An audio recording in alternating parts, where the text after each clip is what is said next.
Thank you, Dr. Okay. King. Can you please lead this conversation? Thank you, Teitelbaum, for joining us. And everybody else, please stay on mute if you're, raise your hand and put your questions in the chat box. And then Dr. King and Dr. Nauman will pick up questions from there. And pretty much halfway across, we'll allow a lot of speak ups and interaction. But over to you, Dr. King. Thank you for leading this conversation. Well, it's a pleasure, Farouk. I guess I should introduce myself because there are a lot of people who don't know who I am. I'm Andy King. I'm the Chief Medical Officer for North America for Byonyks. I also am a professor of medicine at Scripps Clinic and head the division of nephrology. And I also have been involved with home dialysis in the form of a company called Home Dialysis Therapies of San Diego, which I founded. And I think all of you know Dr. Tarif, who is the Chief Nephrology Officer of South Asia for Byonyks. Today, we're really very privileged to have Isaac Teitelbaum, who is a professor of medicine at the University of Colorado, where he did his nephrology training. And he is a former president of the ISPD and a leader in the field of peritoneal dialysis. He's even this year has multiple publications regarding peritonitis, accessibility of home dialysis. I mean, he is what you might call a real expert on peritoneal dialysis, and we're very privileged to have him come today and talk about K2 or V, a love affair that needs to end. So Isaac, without further ado, I'm going to turn it over to you. Okay, and let me begin sharing. Let's see, how do I do this? Share. There. Go down here and go here. And you should all be seeing my slides at this point. Okay, so again, my thanks to you all for the privilege of presenting to you, and particular thanks, I think, go to all of you in Pakistan, where it's got to be what, 9, 10, 11 p.m., something like that. And so you're really up late. So the title we settled on is not KT over V.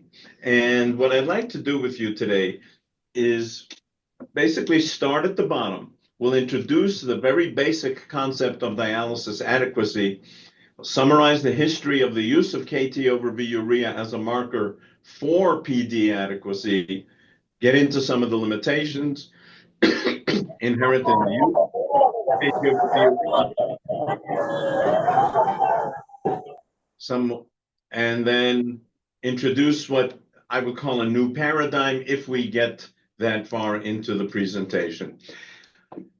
This is a slide that was originally created by the late Dr. Peter Lundin. Peter was a nephrologist. Peter was an end-stage kidney disease patient himself who was treated with all modalities of replacement therapy. He had hemo, PD, he was transplanted. He was one of my teachers way back when I was in medical school at Downstate. If we look at the right-hand side of the slide, I don't need a number to tell me that if someone is looking good, feeling well, eating well, active, that I'm doing an adequate job of providing renal replacement therapy. Conversely, I don't really need a number to tell me that if someone is weak, anorectic, losing weight, malnourished, develops pericarditis, and damn near dead, I don't need a number to tell me that I'm not doing a good job. So where do I need a number? So maybe somewhere in between, but it's not particularly useful.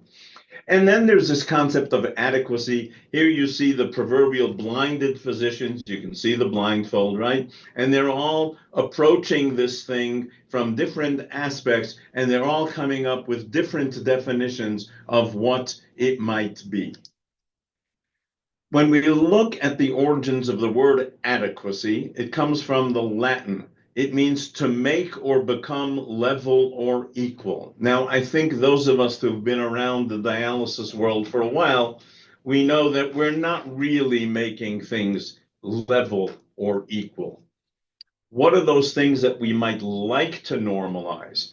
Acid-base balance, blood pressure and volume homeostasis, lipids, inflammation, middle molecule clearance, mineral bone disease, nutrition, and small solute clearance. And I think it's very nice that when you list these things in alphabetical order, small solute clearance comes out at the bottom of the list, which personally is where I think it belongs.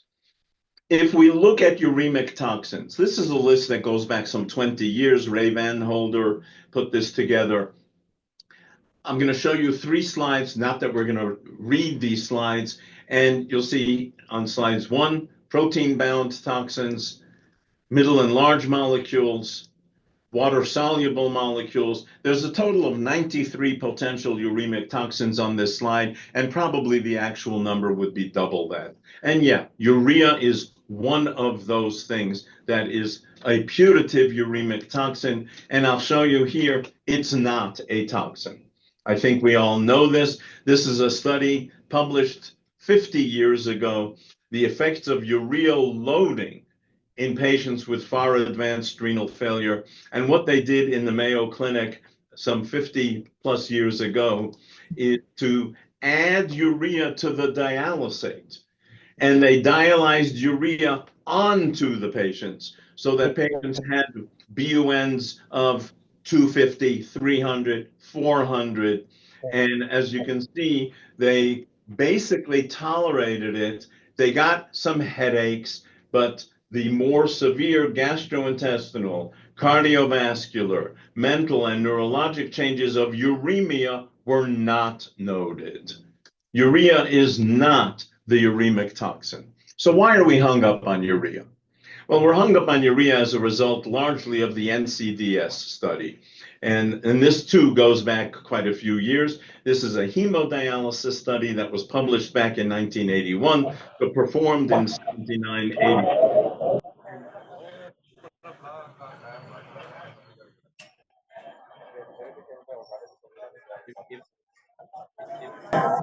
If I could ask that whoever is not muted, please remain on mute. I'd appreciate that. Thank you. So this was a study of hemodialysis patients. It was a 2x2 factorial study. They had 4 groups. They dialyzed patients for long times and achieved low BUNs.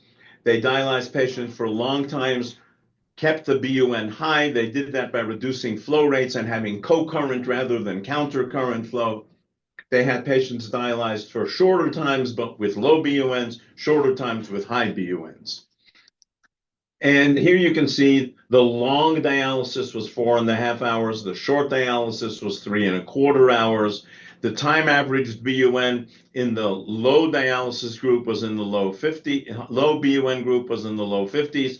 The high BUN group was in the high 80s. And here's the separation that they got. Now, to my eye, this looks like 4 clearly separated groups. And the patients, and the endpoint was the probability of staying out of the hospital. The patients who did the best had long dialysis with a low BUN. The patients who did the worst had the short dialysis with a high BUN. The problem, and if you look at the number of patients in, oh, that comes on the next slide, excuse me. Basically, there was 151 patients, so roughly 37 per group. This was not a highly powered study. And the problem was that when they looked at the statistical significance, BUN was highly statistically significant. Time on dialysis, well, the p-value was only 0.06. In other words, there was only a 94% probability that time was important, not a 95% probability. And therefore, they concluded dialysis treatment time had no significant effect. Glenn Chertow, who I'm sure is known to all of you, wrote, I think, very, very presciently, very smartly, that it is difficult to conclude from the NCDS that session length is not meaningful.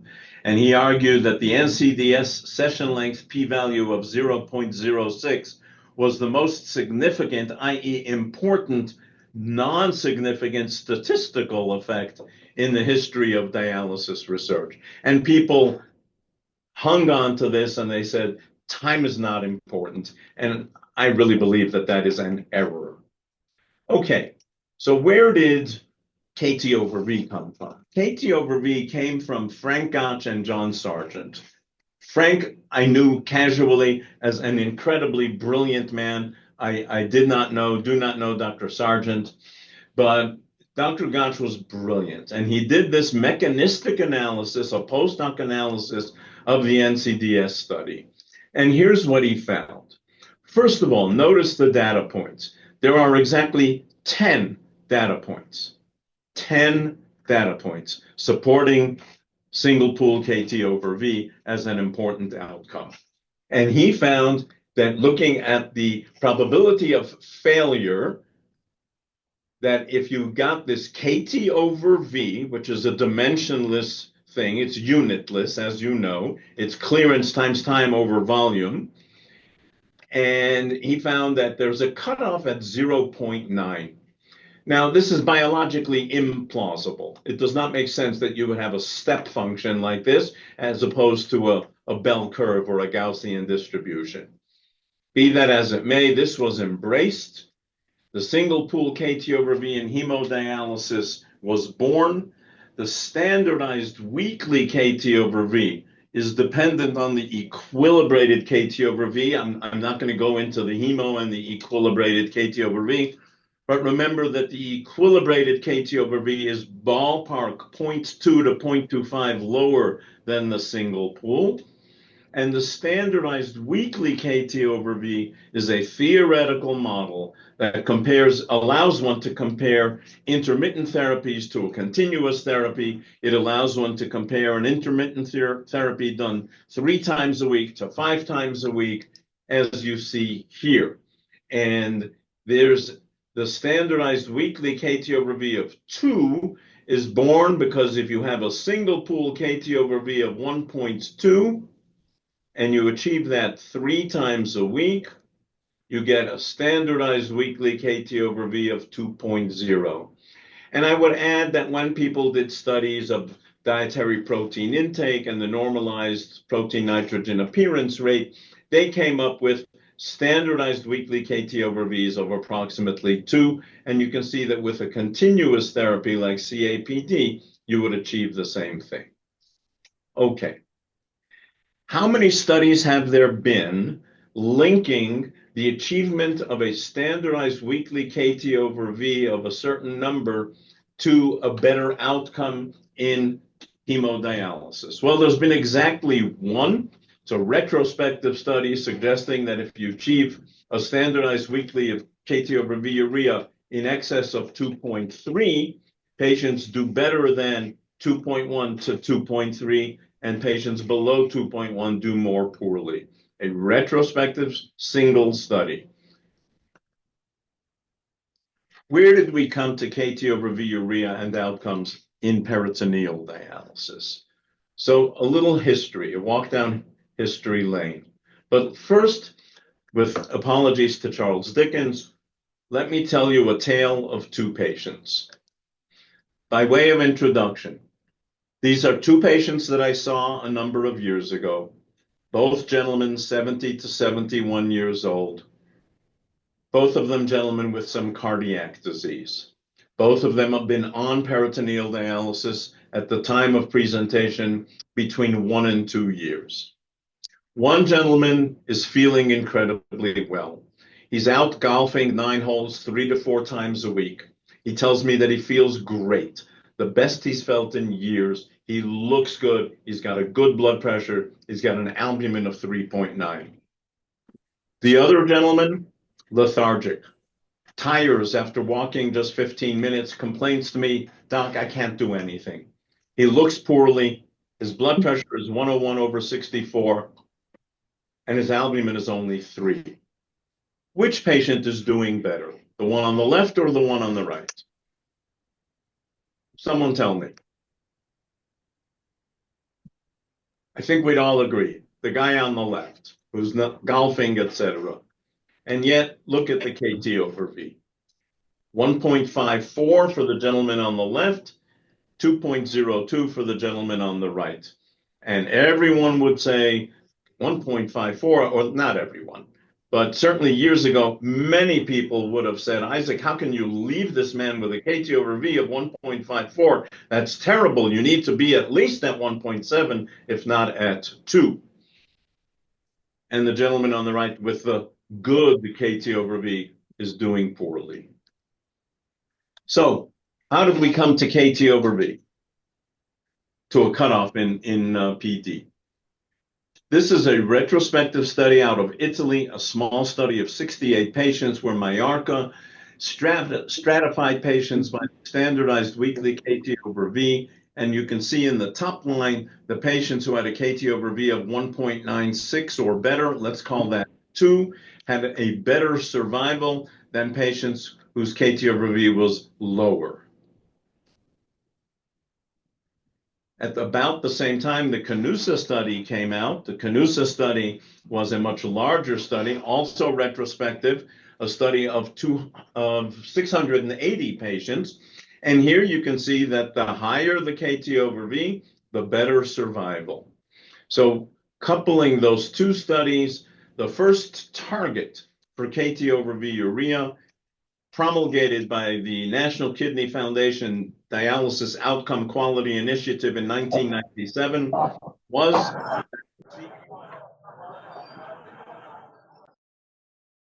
there should be a delivered PD dose of at least 2.0 per week, KT over V.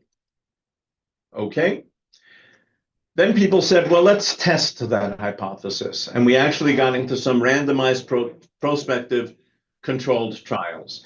And you know these trials, the two major ones, the Animex trial and the Hong Kong trial. I'll go through them quickly. Large studies, 480 patients per group. And this was a randomized prospective trial. This was a mix of incident and prevalent patients. You can see that they are very well matched. NS all over the place, weight slightly different, still not achieving statistical significance. And I don't know if it matters if someone weighs 65.5 or 67 kilos. And the residual creatinine clearance in liters per week was 17, 16. Renal KT over V, 0.35 plus minus 0.01. And at the outset, their peritoneal KT over Vs are the same, 1.58, 1.59. And then they're randomized to either stay on the same prescription or to intensify their prescription, targeting a peritoneal creatinine clearance of 60. And as a result of targeting higher clearances, the KT over V urea went up. And here you can see that there was very nice separation. The one group kept their peritoneal KT over V urea right around the 1.59 where they were, 1.6, let's call it. And the other group went up to 2.07. And obviously, it's going to be very important to demonstrate that differentiation was achieved when we are going to have a negative study.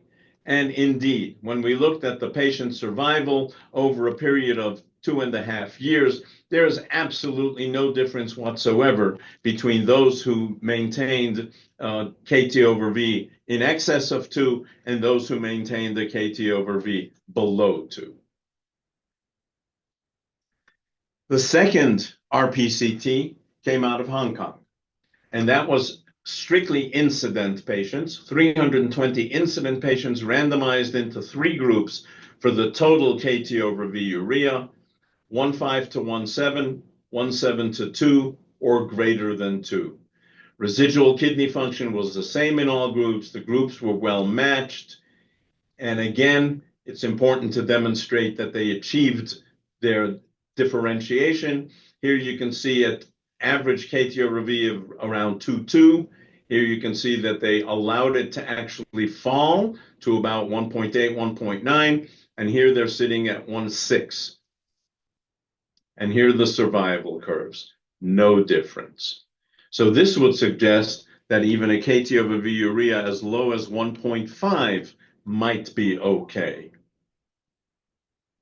However, observationally, they found that the patients in that lowest group, the 1.5 to 1.7 group, had a greater need for EPO, and they exhibited more dropouts due to what was called inadequate dialysis. And what's not clear to me is if the investigators were blinded to the intervention.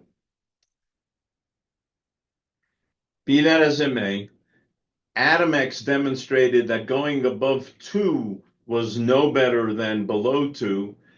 The Hong Kong study purported to show that if you go below 1.7, maybe there are some problems, and therefore the ISPD in 2006 said that for small solute removal, we can change the target from 2.0 to 1.7. Shouldn't be any less than 1.7. And I think it's important to recognize that even back in 2006, what they stated was that the adequacy of dialysis should be interpreted clinically rather than by targeting only solute and fluid removal.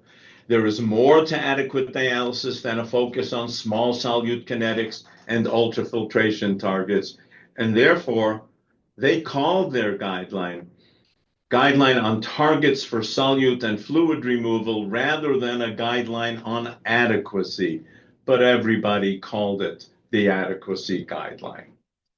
And what happened is that KT over V urea became entrenched at the need for a 1.7 value.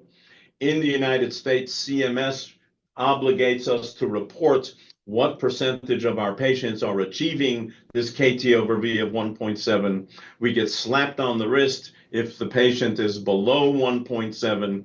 And all too often, there are patients who are doing robustly well with a KT over V of 1.55, and they're being forced to do more dialysis just to get to 1.7 when it's a nuisance for them and it detracts from their quality of life rather than adding to it.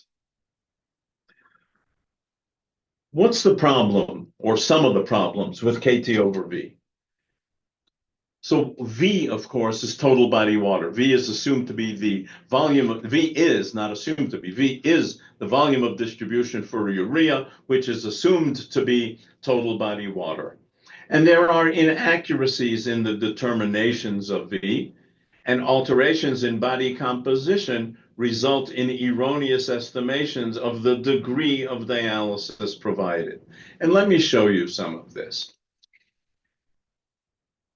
This was an analysis undertaken by Simon Davies and Fred Finkelstein, and it was published in 2020 in the same issue of Peritoneal Dialysis International as were the most recent guidelines for delivering high quality dialysis. And I'll show you that paper in just a few moments.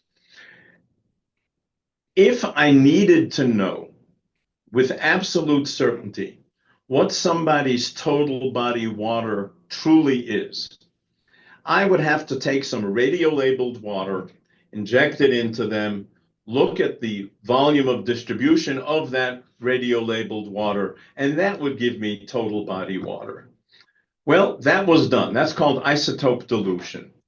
And that's been done in some 400 patients and compared to the value obtained with bioimpedance analysis. There was a period of time where bioimpedance analysis was thought to be the end-all and the be-all.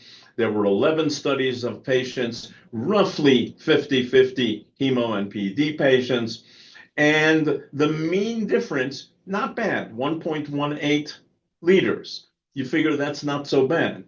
But the 95% level of agreement varied from minus 13% to plus almost 19%, which means that if a person has a true total body water of 35 liters and a calculated KT over V of 1.7, you can state with 95% certainty that that person's KT over V is actually somewhere between 1.44 and 1.94.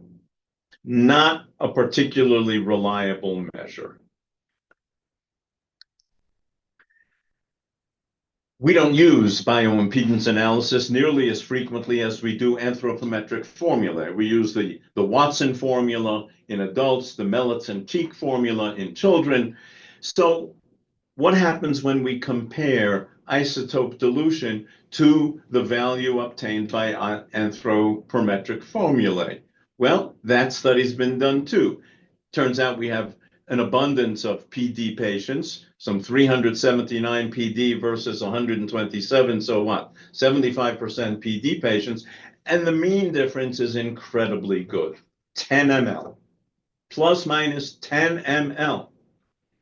But the 95% level of agreement is plus minus 18%. So again, we can say that if someone has a total body water truly of 35 liters, and we calculate a KT over V of 1.7, with 95% certainty, that KT over V is somewhere between 1.44 and 2.06. Both the gentlemen I presented to you earlier were in that vicinity, right? One was 154, one was 202, and yet it was reversed. The gentleman with the supposedly good KT over V was doing poorly, and the gentleman with the poor KT over V was doing well. Furthermore, alterations in body composition result in erroneous estimations of the degree of dialysis provided. We know that patients with muscle wasting, well, let me backtrack. The water content of muscle, the water content of brain, the water content of lung, these are high, 70, 80%. The water content of bone, 30%. And the water content of fat, 5 to 10%. So if someone is walking around with an extra 30 kilos of fat, only 5 to 10% of that is water. So let's take generously 10%. 30 kilos, 10% of that is an extra 3 liters of water. Total body water would go up by 3 liters. But if you take 0.6 as the usual, then you're going up by 18 liters. You're having an extra 18 minus 3, an extra 15 liters in your denominator. And if your true total body water was 45 and you're going to 60, you're going to get a 33% error in your KT over V, which is immense. Or conversely, if someone has incredible muscle wasting, they will have a spuriously small V, and you're going to think you're doing a great job when you look at KT over V. And that poses the question, should we be using ideal body weight? Should we adjust KT to body surface area? Should we adjust it to metabolic activity? Should we forget it entirely? Is small solute clearance the proper metric at all? So what Simon and Fred came up with, given the uncertainty of the estimation of V, they said that clinicians should be encouraged to alter the prescribed dialysis dose in response to symptoms and treatment goals, rather than equating a single value cutoff with adequate treatment. In the overarching publication, this was the third target, i.e., no numerical target. The target is that if symptoms, nutrition, and volume are all controlled, no PD prescription change is needed for the sole purpose of reaching an arbitrary clearance target. And I live by this. This is the paper. This is the title of the paper. And as you can see, it's called Prescribing High Quality, Goal-Directed Peritoneal Dialysis. And here, of course, is the rub. How do you define high quality dialysis? Fortunately, this paper, published in 2023, indicates to me that maybe we're starting to see the beginnings of the end of KT over V urea. This was a plea. Yuvaram Reddy, well, Eric Weinhandel, I believe, is up in Michigan. Yuvaram Reddy is at the University of Pennsylvania. And this is a plea to CMS to maybe start de-prescribing KT over V and looking towards other things, other standards for, I don't even like the term dialysis adequacy, but for the provision of high quality dialysis. And I was part of the group that developed this, and I had time to start thinking about this in the period prior to publication of this paper. What defines high quality dialysis? And I published a review in CJSON about 8-9 months after the ISPD paper came out. It was percolating obviously earlier. And I looked at a number of variables that I think are important in the provision of high quality peritoneal dialysis. And now this is one man's opinion. Everything I've shown you till now is published literature based on some sort of a trial. And while the data I'm going to show you is supported by studies, as you will see, these are one man's opinion. And actually, since 2020, one of these things at least has changed in my mind a little bit, and I'll show you why. But I think acid base is important, serum albumin, blood pressure, electrolytes, potassium and sodium. Hemoglobin, I think, should be 11, and I'll show you why. Minerals and volume status. And, you know, we can do one of two things at this point. I can go into this, or we can stop and maybe have a little bit of discussion if people would like. I can go either way at this point. Prof or Nauman, what is your preference? I think if you can just quickly go through some of these the parameters that you're discussing, and then we can just have a informal discussion here. All right, so I'll try to go reasonably quickly. Acid-base status. This is a study out of China that looked at serum bicarb, and they looked at the probability of survival, looking at all-cause mortality or cardiovascular mortality on the right, stratified by serum bicarb. The blue line, upper line, best survival, a bicarb of at least 24. And then as bicarb falls, and here you can see the reference range is a bicarb of 24 to 26. As bicarb falls, even to 22 or 23, you begin to see an increase in mortality, and below 22, the hazard ratio for mortality goes way up. One of the questions in my mind is, for me, I live at altitude. In Denver, a normal bicarb is 22. Do I really need to achieve a bicarb of 24? I don't think so, but no data.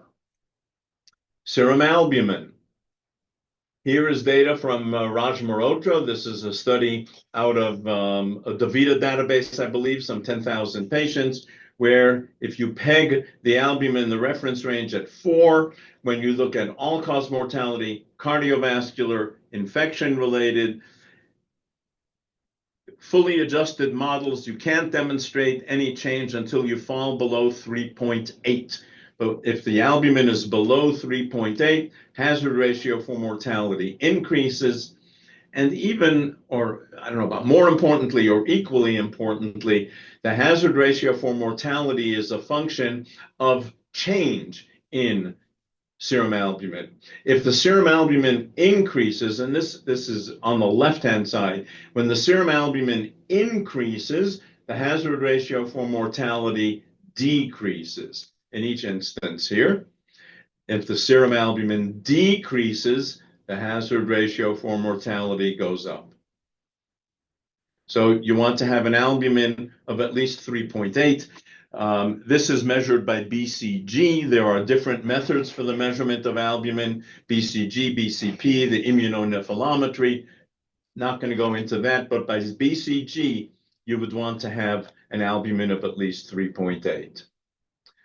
Blood pressure. Here's one where my thinking has changed a little bit over the past 5 years. Initially, this is a study out of the USRDS, and you can see that if you have a blood pressure of 111 to 120, even a systolic as a high above 180, it makes no difference. Only when the blood pressure fell below a systolic of 111 do you see increases in the hazard ratio for mortality. And a study out of the UK, a much larger study, 2,700 patients, looked also at systolic blood pressure. And what they found is that at least for the first several years, it didn't matter whether you had a blood pressure as high as 180. Only in years 6 and thereafter was there an increase in the hazard ratio for mortality. But survival's not everything. Well, here's a study where 140 is the cutoff. So that came out shortly after I published, or certainly after I submitted my paper. But here's a study that came out the following year. And I think residual kidney function is an important variable. Now, this is a small study. I'd love to see one that's substantially larger, but at least in this small study, the rate of loss of residual kidney function is accelerated as blood pressure goes up. This group here that had the greatest decline in residual kidney function are the patients who had blood pressures in excess of 160 over 100. Here you have 140 to 159. So this is the so-called normal group, and this is the optimal group. And you can see that the lower the blood pressure, the better patients did in terms of maintaining residual kidney function. So I've rethought things a little bit, and I'm less likely to tolerate the 150, 160, and more likely to target it, at least to get below 140. Electrolytes. Let's start with potassium. I'll quickly go through a number of studies, and you can see here that as compared to a reference of 4 to 4.5, only when the serum potassium exceeds 5.5 is there an increase in mortality, but a so-called normal serum potassium of 3.6, 3.7 confers an increase in all-cause mortality. You start seeing infection-related, certainly when you get down below 3.5, there's an increase in infection-related mortality. Similar results in a study out of China, similar results in a study out of Brazil. PDOPS. Looking at 7,400, I assume you're all familiar with the peritoneal dialysis outcomes and practice pattern study. This is PDOPS. And you can see again, lower serum potassium, more peritonitis. And the longer someone's been hypokalemic, the higher the risk goes. And this seems to relate, or at least some of it relates to a higher frequency of peritonitis if the serum potassium is below 4. This is a randomized, one of the few randomized prospective controlled trials done in all of the data I'm going to show you. Most everything I show you is observational, but this is a true RPCT, and they randomized patients to an either proactive or reactive philosophy for the supplementation of serum potassium. In the one group, they kept them above 4 at 4.36. In the other group, they treated only when they fell below 3.5, and the time average was 3.57. And you can see that in the group that was 4.36, the cumulative incidence of peritonitis, the median time to peritonitis went down in the patients who were maintained at the higher serum potassium. I think I may have transposed these. I need to double check. But this is the intervention group, and they had the higher potassiums, and they did better with the cumulative incidence of peritonitis going down. Serum sodium. This is a study out of the US, 4,600 patients, pegging a normal sodium 140 to 142. As sodium goes down, You can't demonstrate anything until you get to 135 or below. There's an increase in the hazard ratio for mortality. No change with a higher serum sodium. This is a UK study that looks like you need to have a sodium of 138, and a paper that is in press that comes out of PDOPS, 23,000 patients from 8 countries. This will be coming out in AJKD. The reference range 140 to 141, a very tight range. In the fully adjusted model, no difference at 138 to 139, but get down below 138 and you start seeing an increase in mortality and substantially higher below 135. Strangely, even some hypernatremia, or, I mean, let's face it, we wouldn't consider 142, 143 to be problematic, but at 143, we started seeing a bit of an increase. And maybe that reflects malnutrition, maybe it reflects frail people who don't have access to water, not entirely clear. Hemoglobin, this is one I feel strongly about. You know, in the hemo patients, they say don't exceed 11. They try to keep patients in a pretty narrow range of 10 to 11. I'm trying to keep patients above 11. And it's predicated on 2 studies, and then I feel sort of vindicated by the publication of a 3rd study. The 2 studies that I predicated my recommendation on were this one out of CMS, some 14,000 patients, all of them treated with an ESA, all of them getting some sort of an erythropoietic stimulating agent.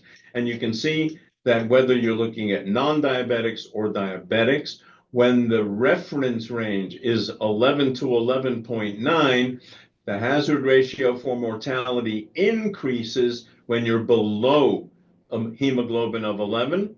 The hazard ratio for mortality does not increase when you go above 11. And this is contrary to the TREAT study in hemodialysis patients. This is hospitalization. This is mortality. Similar data from the DaVita database. Again, 9,000 patients, all treated with an ESA, all-cause mortality or cardiovascular mortality on the right, looking at 11 to 12 as the reference range. And with lower hemoglobins below 11, all-cause and cardiovascular mortality go up. And at higher hemoglobins, there is no increase. There might even be a decrease in terms of all-cause mortality, but there is certainly no increase. These are the 2 studies that I predicated my recommendation on. And then I felt very gratified last year when this study came out of China. They looked at all-cause mortality, major adverse cardiovascular events, and a modified MACE, which included heart failure and all-cause mortality. And you can see that the cutoff below which you start seeing an increase in events is here 10.9, 10.9, 11.1, or 11.2, right around 11. So this was very gratifying to me, and I actively intervene to keep my patients at 11 or above. Why is this different from the hemo study?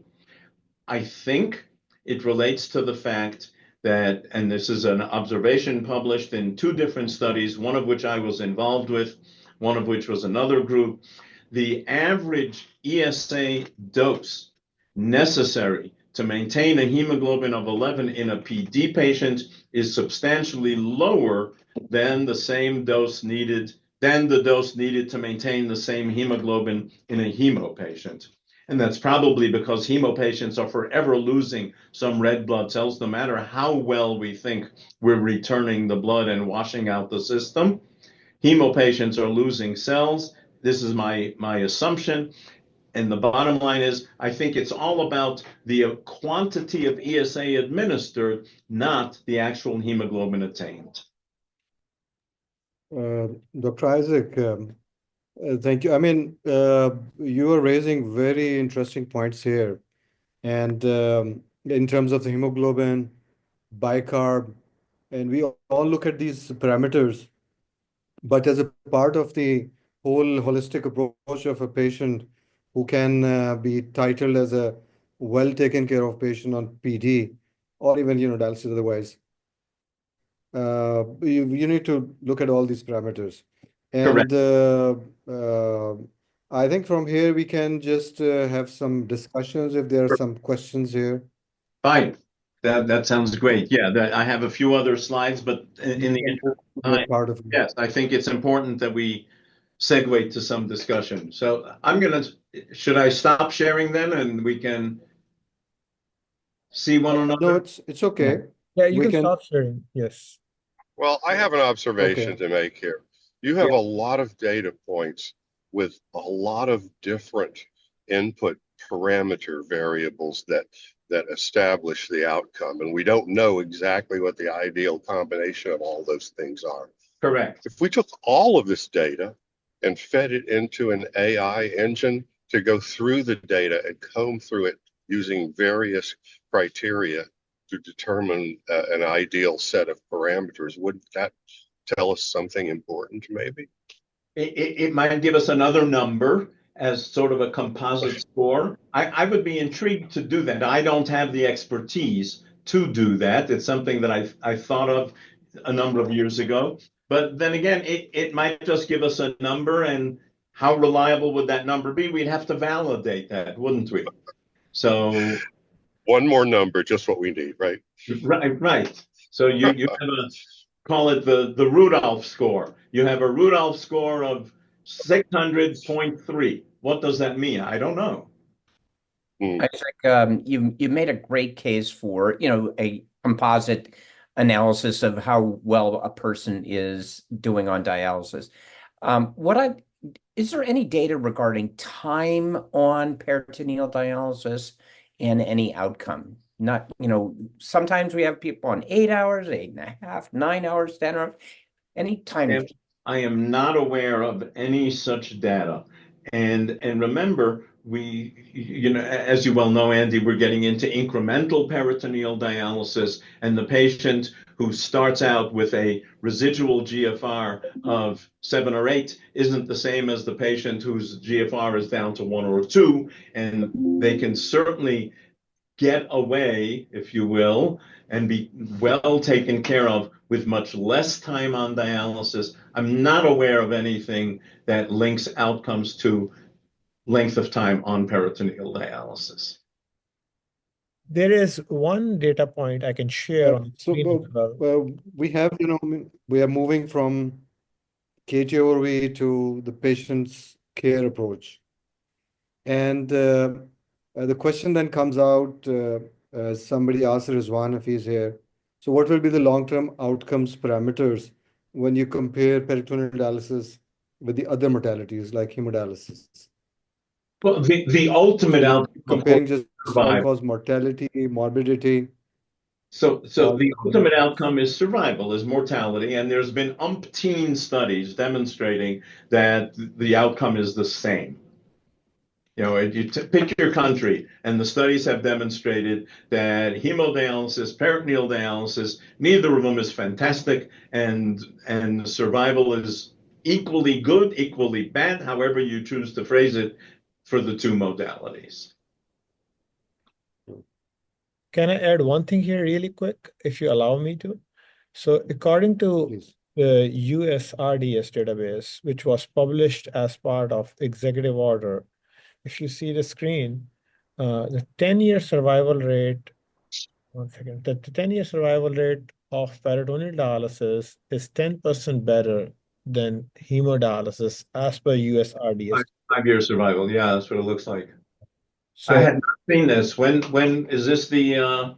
This was published in 2019, and this is Advanced American Kidney Act Healthcare Executive Order. This is part of that publication. It's if you Google, this is available by the way. So if you see ESKD, PD is 10% more likely than hemo in 5-year survival.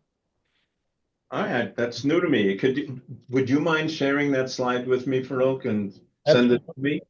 That's nice to have. Somebody put a question in the chat to comment on the role of ACE inhibition on the preservation of the peritoneal membrane. So there's a nice study out of the Netherlands by Kolesnik, where they looked at people who are on ACE-ARB versus those who are not, and it looked like the rise in D over P creatinine over time, indicating the transition to a faster peritoneal solute transfer rate, was attenuated, almost completely abrogated, but certainly markedly attenuated in patients who were using an ACE or an ARB as compared to those who did not.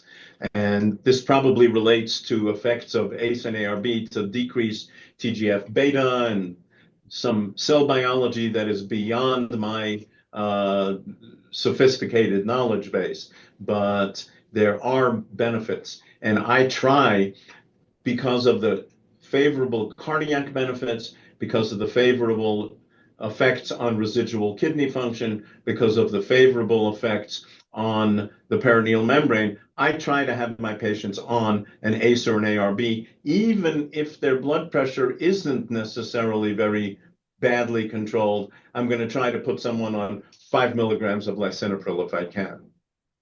How about SGLT2 inhibitors? I have not yet started using SGLT2s, but I don't discontinue them if someone comes to me on them.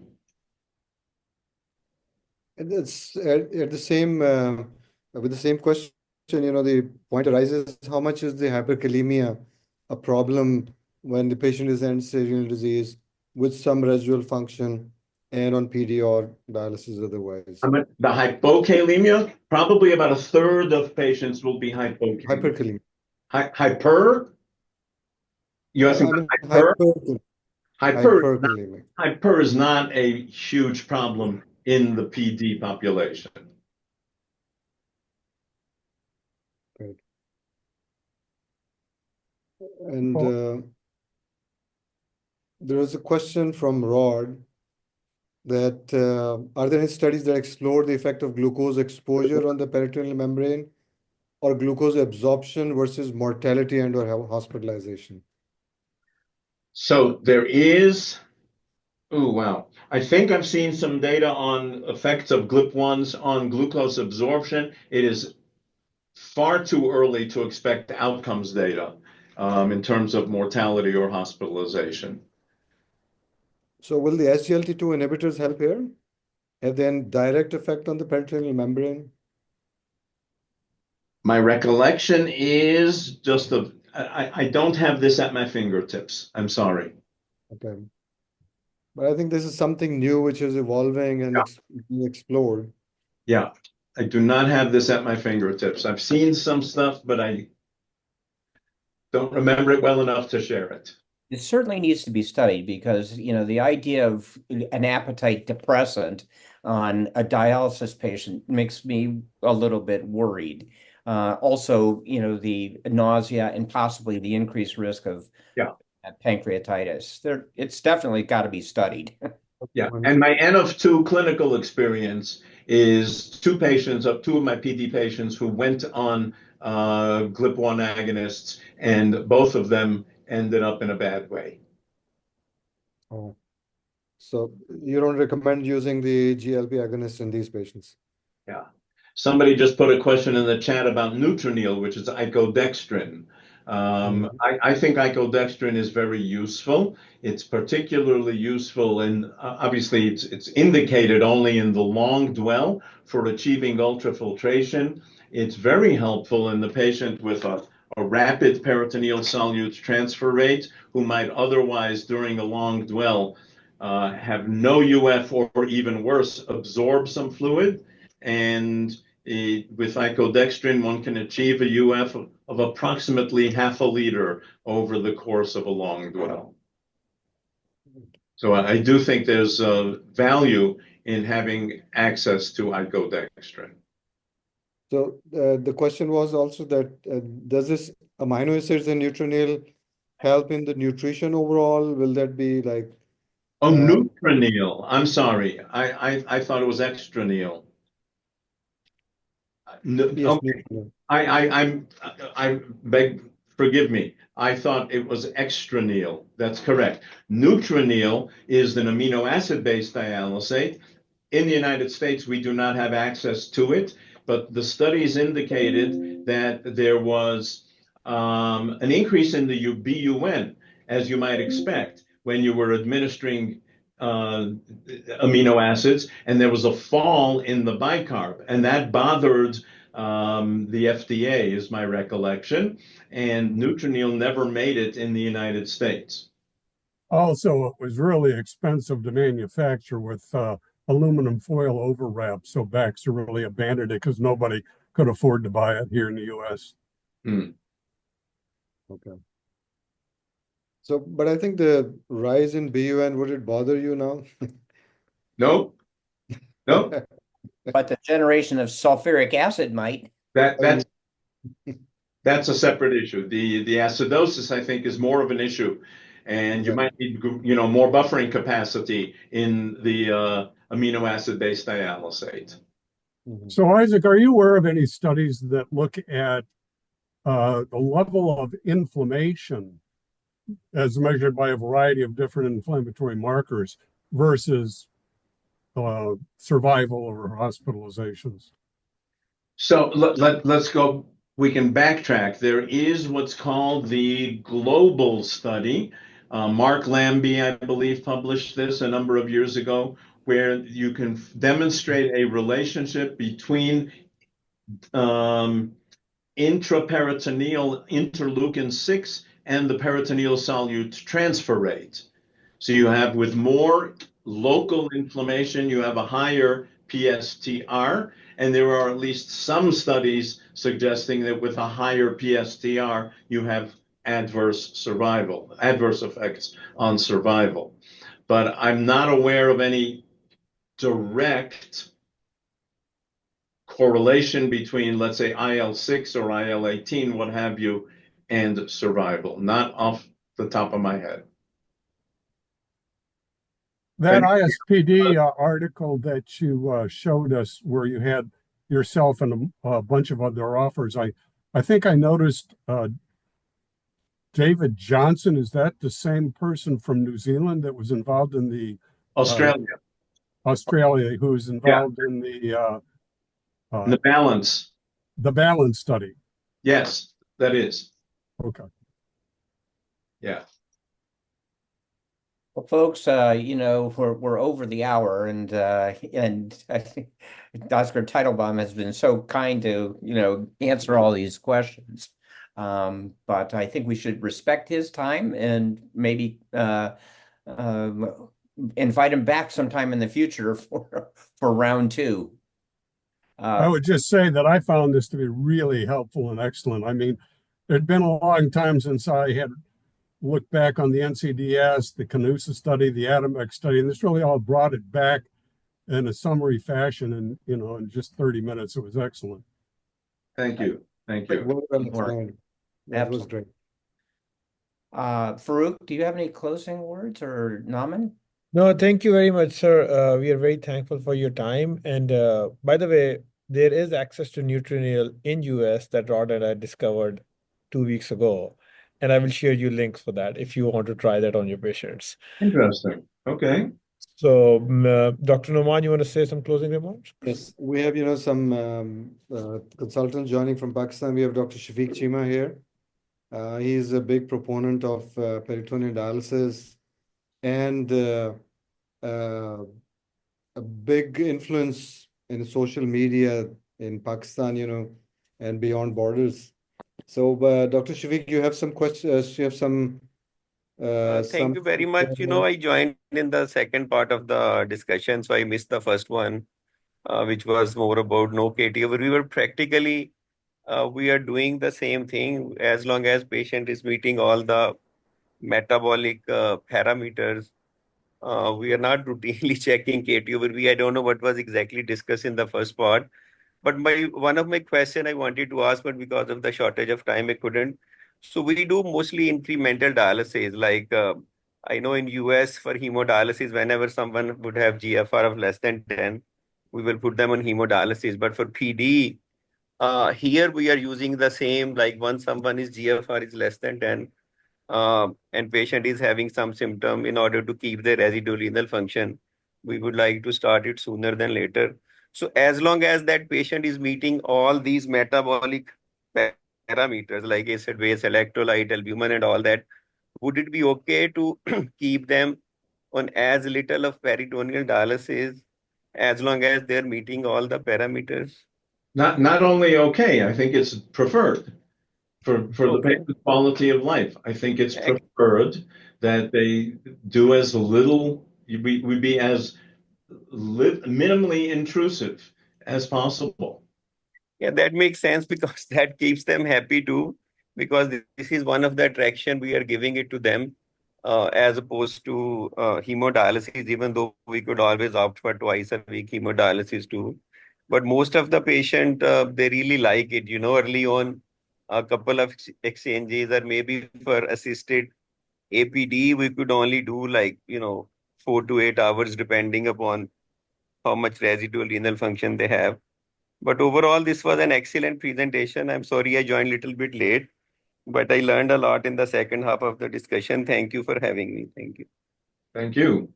Just a quick feedback. Dr. Shafiq is one of those who left lucrative lifestyle in Texas and went back, and he has done extremely complex cases in Pakistan, which people are scared to even touch them, and made them successful.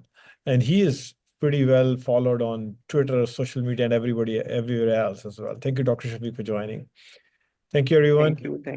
Thank you, Dr. King, for taking time out. Thank you, Dr. Nauman. Thank you, everyone. We can close it here. Okay. Thank you. It was great. Thank you. Thank you. Thank you.